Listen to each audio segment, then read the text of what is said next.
Ok.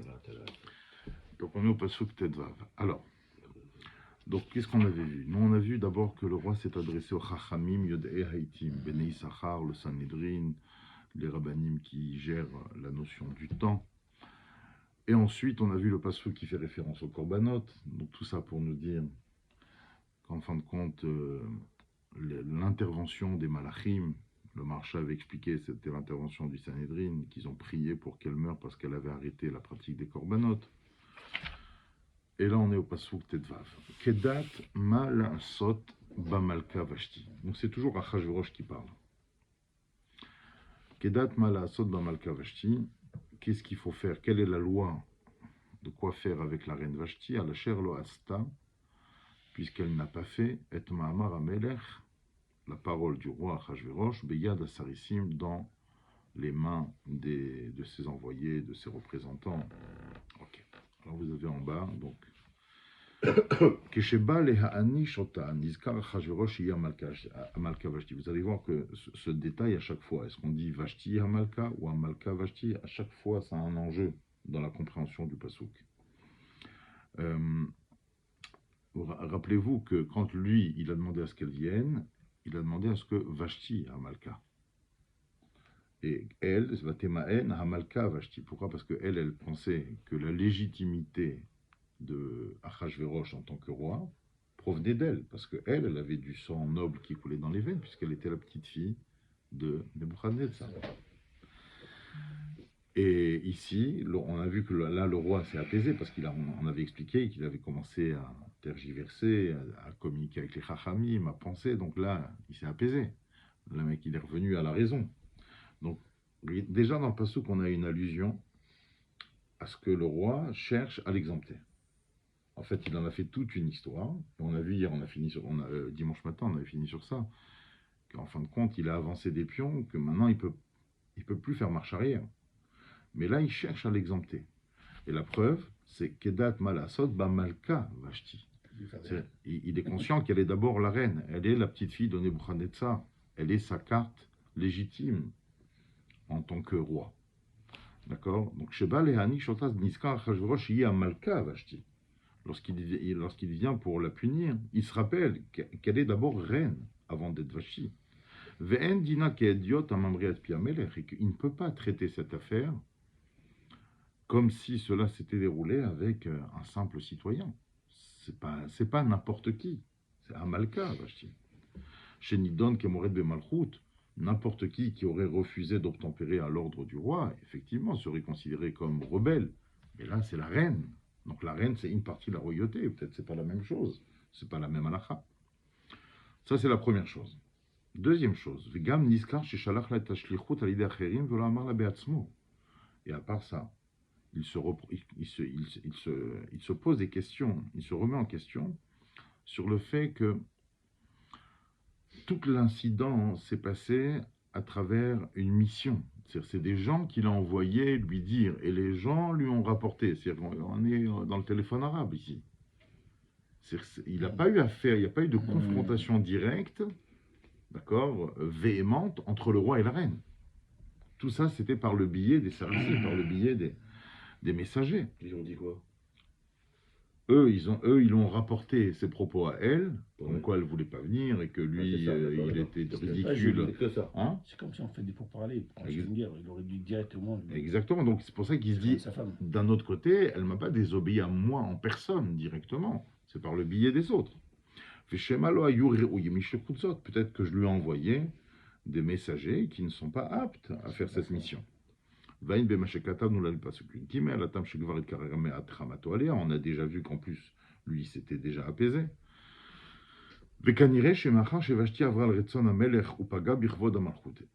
Et il semble a priori qu'étant donné que Vashti a transgressé la volonté du roi et qu'elle a atteint sa souveraineté, sa royauté, c'est pour ça que c'est pas normal, c'est pas au roi. C'est-à-dire que le roi est détenteur d'un pouvoir qui le dépasse. C'est plus sa personne. Il représente quelque chose. Ce qu'il représente est plus grand que lui. D'accord? Vous vous rappelez le scandale de Hollande, là, quand il prend son scooter pour aller voir sa copine. C'est-à-dire, en fait, tu n'as pas conscience que tu occupes un rôle qui te dépasse en tant qu'individu. Tu peux plus aller au cinéma comme ça, aller au restaurant, avoir une copine. Il n'allait pas aller avec des garde-corps pour voir sa copine cachée avec les Mais justement, c'est ça le problème. Vous comprenez? Donc, c'est que là, le roi a dit, à la rigueur, c'est même pas à moi de juger cette histoire. C'est pour ça qu'il a obligé de transmettre la loi à ses ministres et à ses sages. Eux vont dire qu'est-ce qu'il faut faire. Alors, on continue avec le pasuk Tetzain. Vayomer Memuchan. Lifnei Hamelech. Donc, vous vous rappelez, il y avait les 7 ministres. Le dernier des ministres, c'était Memuchan. Et le Memuchan dit au roi, il dit devant le roi et devant les ministres, Lo ala melech levado avta vashtir malka. Majesté, ce n'est pas que sur le roi uniquement que la reine a, on va dire, mais Ouvat, c'est quelque chose de tordu, c'est-à-dire qu'elle a transgressé. Elle n'a pas tordu uniquement les propos du roi. Qu'alkol asarim valkol amim, sa faute à elle, à travers son refus de venir, est une faute qui concerne tous les ministres et tout le peuple. Asher bechol medinot amelech Achashverosh. C'est que cette infraction de la part de Vashti, à travers son refus de venir se pavaner nu devant tout le monde, c'est une faute qui ne concerne pas le roi uniquement, qui concerne et le royaume, et le gouvernement, et le peuple en entier. Donc c'est déjà... donc il donne... Ah, mais Khelo, tout le monde vient. Oui, mais non, mais donc ça veut dire qu'il est en train de donner une dimension, une teneur à cette faute, une faute nationale. Qui a dit ça, qui? C'est Memuchan. Aman. Alors, on va voir tout de suite. Alors, Ita Bigmara Megillah. Heureusement, c'est très bien. Exactement. Parce que tu as compris, le roi, lui, il essaye de minimiser, comment revenir en arrière. Et l'autre, il vient, il dit, mais n'importe quoi. Alors, la Gemara dans Megillah d'Afiud Bet Amudbet nous dit, va Yomer Memuchan, c'est qui ce Memuchan? Tana, Memuchan c'est Aman. La Gemara dit, Memuchan c'est effectivement le personnage de Aman. Velaman Nikrash Memuchan. Et pourquoi est-ce que ici, tu vas me parler de Haman pendant toute la Megillah, dis-moi que c'est Haman depuis le début. Pourquoi tu l'appelles Memuchan ici? Il dit chez Mouchan le Pouranout. Parce qu'il est en train de préparer une sentence. Mouchan, il est prêt, le Pouranout, à la sentence. En fait, vous allez comprendre. C'est extraordinaire, on va le dire explicitement, mais c'est tellement phénoménal. À travers son intervention ici, il est en train de rendre possible la potence sur laquelle il va être pendu à la fin de l'histoire.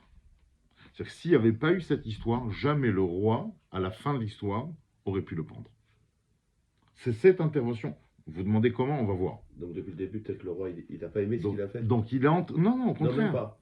Mais là, il est en train de préparer la possibilité d'être pendu à la fin de l'histoire. Alors que l'histoire n'a pas commencé. Il n'a pas encore. Il n'est pas Premier ministre, il n'a rien décidé sur les Juifs, mais il est en train de préparer ça. Amarav Kahan Amikan, Shahidiot Kofetz Barosh. C'est ce qu'on a dit hier. Chachamim apprennent de là que Memuchan, bien qu'il soit cité le dernier, ça veut dire que c'est le moins important de tous les ministres. Un idiot, il parle toujours le premier. D'accord? Oberashi. Et Rashi explique la Gemara, dans la Gemara de Megillah. Mouchan n'est pour nous, ça veut dire quoi? Il est prêt à la sentence. Omed liyot taloui. Il se prépare à être pendu. Mikan shahidiot kofetz barosh. Dit Rashi. Share mana oto akatov le basov, parce que tu as vu dans le verset précédent qu'il a été cité le dernier. Alma garua ou mikulan, donc ça veut dire qu'il était le plus insignifiant. Veu kafatz barosh, et c'est lui qui parle en premier. Ça c'est Rashi. Vene active ou mumchan. Vous avez vu comment c'est marqué dans le passouk? C'est pas marqué. Il y a la parenthèse dans le passouk. Juste au-dessus, quand on a du passouk. La parenthèse, c'est memuchan. Mais en vérité, c'est mumken. Mumkan. Il a un défaut. Ah, magnifique. Alors il dit, pourquoi c'est marqué comme ça? Vene active ou mumkan. Shemit paresh al mum shebo. C'est, en fait, on fait référence à son grand défaut, avec un grand D. Et c'est quoi son défaut? Il y a chutzpah ve'agava Trop. she'imo. Trop. C'est son insolence C'est un orgueil. et son ego surdimensionné. C'est ce qui va le perdre. D'accord, il voulait, je vais intervenir, là c'est l'occasion. Très bien, vas-y. Vaïd b'mashekadom mishvetozav le Daniel, yeladim asher en behem kol mum, etc. Ok. Vekatav bechidusha agadot le Maharsha. Le Maharsha, sur la Gemara là-bas d'Af Yudbet Amudbet, écrit Vayomer memuchan ze Haman. Yesh remez b'mizmor ayelet hashachar. Vous savez que le jour de Purim, on lit le mizmor ayelet hashachar, la metzech ayelet hashachar. Et qu'est-ce qu'on dit là-bas dans ce mizmor? Parce que la Gemara se pose la question pourquoi on fait ce mizmor? Il n'y a pas marqué Esther, il n'y a pas marqué Mordechai dedans. Quel rapport? Pourquoi ce mizmor-là? Dirtiv, parce que c'est marqué dedans. Dirtiv be hatzila mecherev nafshi miyad kelev yichidati. Là-bas, hein, David Amelech, il dit sauve mon âme du glaive. Bonjour Pierre. Sauve mon âme du glaive. Miyad kelev yichidati. De la main du chien, mon âme. Yichidati, mon unique, c'est mon âme. Et quel rapport avec l'histoire? En fait, vous avez vu que dans Hatzila Mecherev Nafshi, déjà, les rachetevot de ces 3 premiers mots, c'est Haman. D'accord? Et quand vous prenez maintenant les rachetevot des 5 mots, Hatzila Mecherev Nafshi Miyad Kelev, vous retrouvez les lettres de Memuchan. On trouve les 2 prénoms par lesquels Haman est nommé. Donc c'est un remez, vraiment que ça parle de l'histoire de Purim. Mais vraiment, Oui, vraiment, c'est vraiment, tout est vraiment. volé. D'accord, chez Borachetevot Haman et Memuchan. Ou le Kaman Maïtel Haïkra, Incham, Vamar Shenikra, Shmon Memuchan, chez Memuchan et Pouranout. Et le Maharsha rappelle qu'il s'appelle comme ça parce qu'il est en train de préparer les punitions. Alors, c'est quoi les punitions? Piresh Rashi, il est Pouranout, Omed Liot Talou. Et d'après Rashi, il est en train de préparer sa punition à lui, qui va être pendu. Verod Yeshlomar, chez Memuchan et Pouranout, la vie Pouranout, la Chérim. À part ça, il est prédisposé à amener des punitions sur les autres.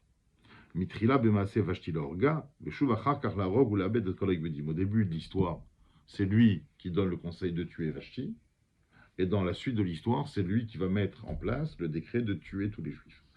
Ça veut dire que il n'a dans la bouche que des mots qui amènent des condamnations à mort. Voilà. Alors vous avez en dessous exactement. Alors exactement. Bon, alors je ne veux pas vous lire. Il y en a qui veulent dire comme ça que, d'ailleurs, qu'il était sanguinaire. Les gens sanguinaires ont une âme qui est liée à la planète Mars. La planète Mars, c'est la planète rouge. Ma'adim, on appelle ça Ma'adim. Edom, Esav. Et Ma'adim, valeur numérique 95. Exactement la même valeur numérique que Haman. Haman, c'est 95 aussi. Et à part ça, on voit, bon, Hamina Etz. Vous vous rappelez, on a dit hier que la Gemara cherche à savoir où est-ce que Haman est allusionné dans la Torah. On a vu qu'il est allusionné dans l'histoire de Bereshit, où Hachem demande à Adam Arishon, est-ce que tu as mangé de l'arbre que je t'ai interdit? Comment c'est marqué là-bas? Hamin Haetz Asher Tivitir. Hamin, c'est Haman.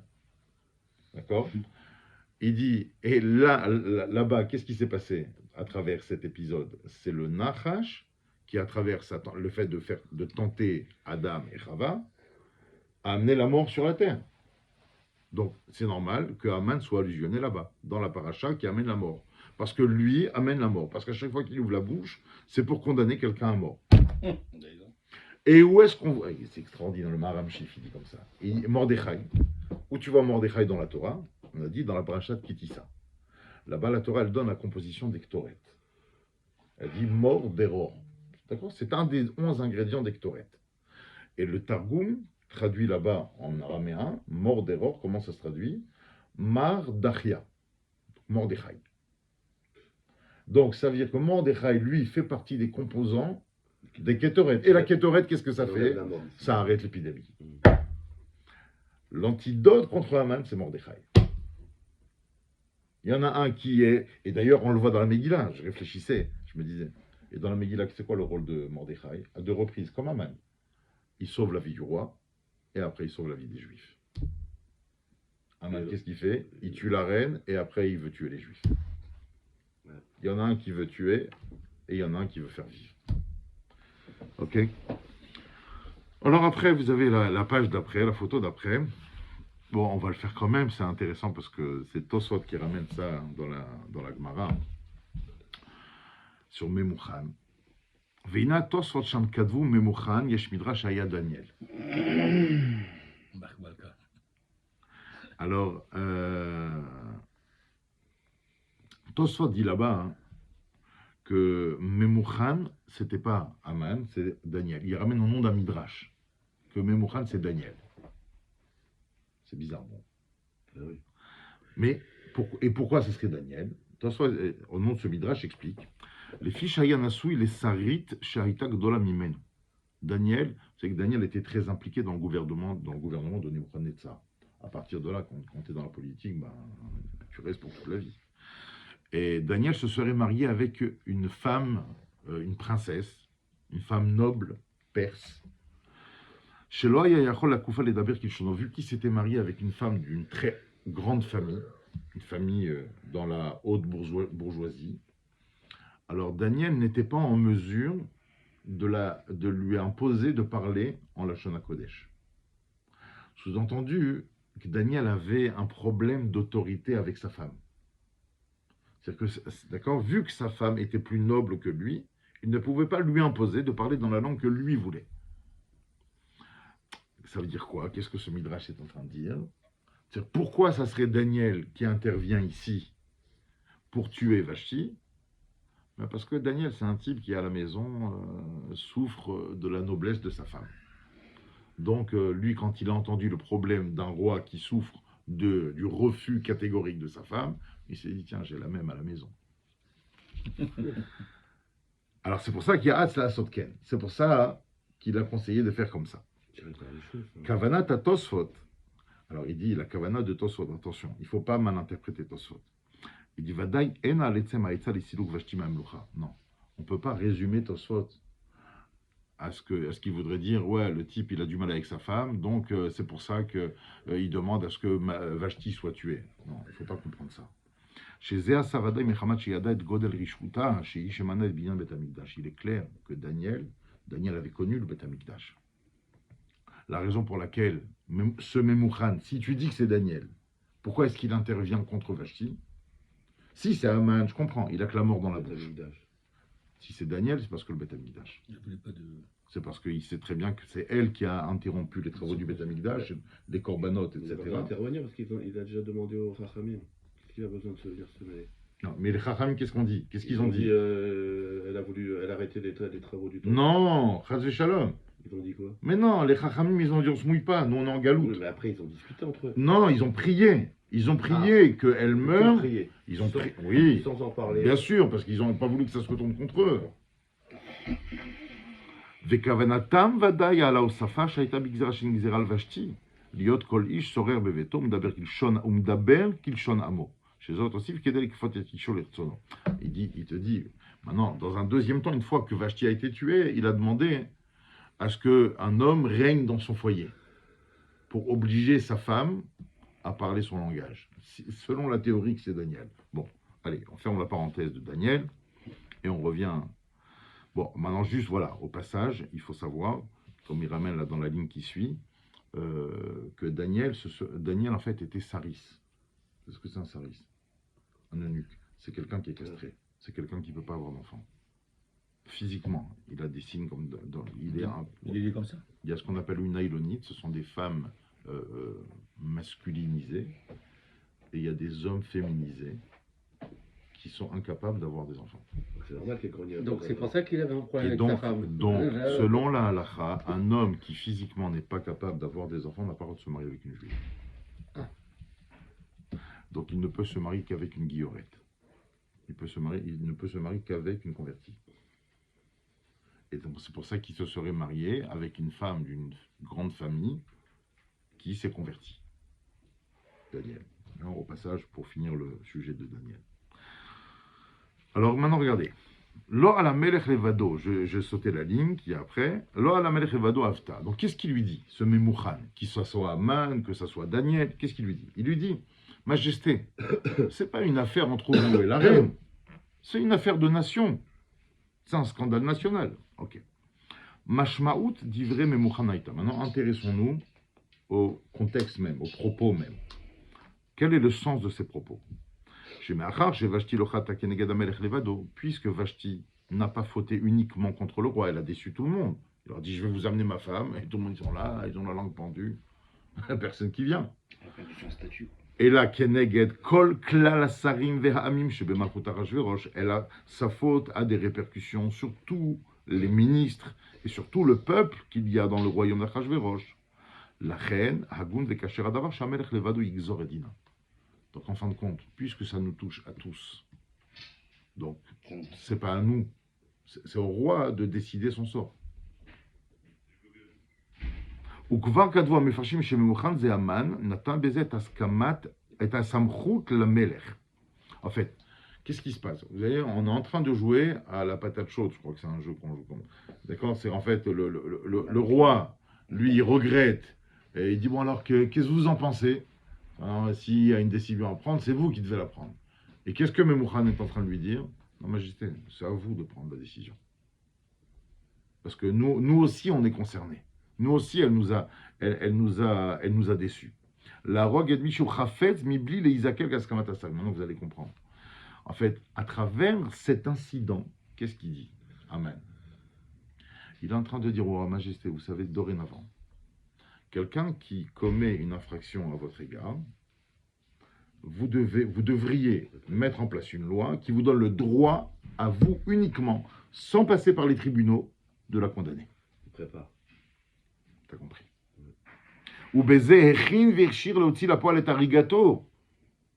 À travers ça, il a rendu possible sa sanction à lui. Par sa potence. Sa potence. Vayomer Amelech Teloualav, rappelez-vous dans l'histoire, lorsque Achashverosh il est comme un dingue, et il sort dehors pour se calmer parce que Esther vient de lui dire que Haman voulait la tuer. Sa deuxième femme maintenant. Haman veut tuer sa deuxième femme. Et que le roi va se calmer dans ses jardins. Et après, quand il revient, il la trouve allongée sur le lit d'Esther. Le roi, il est impulsif. Tes lois là. Il dit, ben non, tu m'as donné, il y a quelques années, tu m'as donné le droit de tuer quelqu'un de mon propre chef. Ok, alors maintenant, si, et c'est extraordinaire, mais si Achashverosh avait dû assigner en justice Haman, parce qu'il avait voulu décimer la nation juive, jamais il aurait été condamné. Tout ce qu'Haman a été pendu, c'est grâce à la loi que lui-même a mis en place au début de l'histoire. Majesté, lorsqu'on vous manque de respect, vous devriez être à même de le condamner vous-même directement, sans passer par la justice. Extraordinaire. C'est pour ça qu'il s'appelle Memouchan, ou Mechin. Il se prédispose, il prépare sa potence.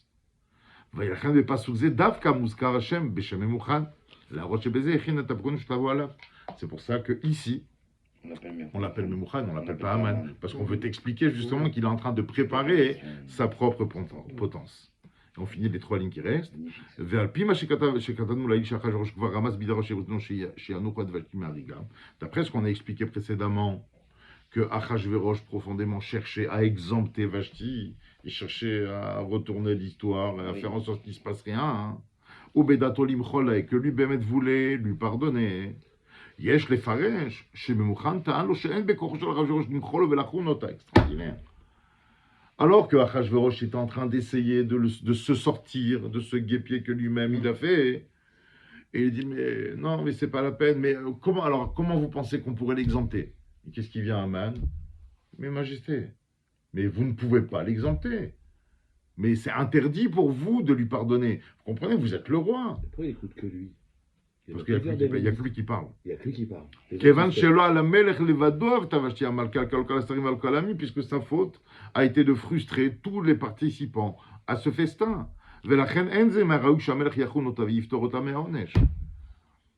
Donc il va mettre Achashverosh en porte-à-faux vis-à-vis de lui-même pour l'obliger à devoir appliquer la peine de mort sur la femme de laquelle il cherchait à exempter en fait. D'accord? Voilà.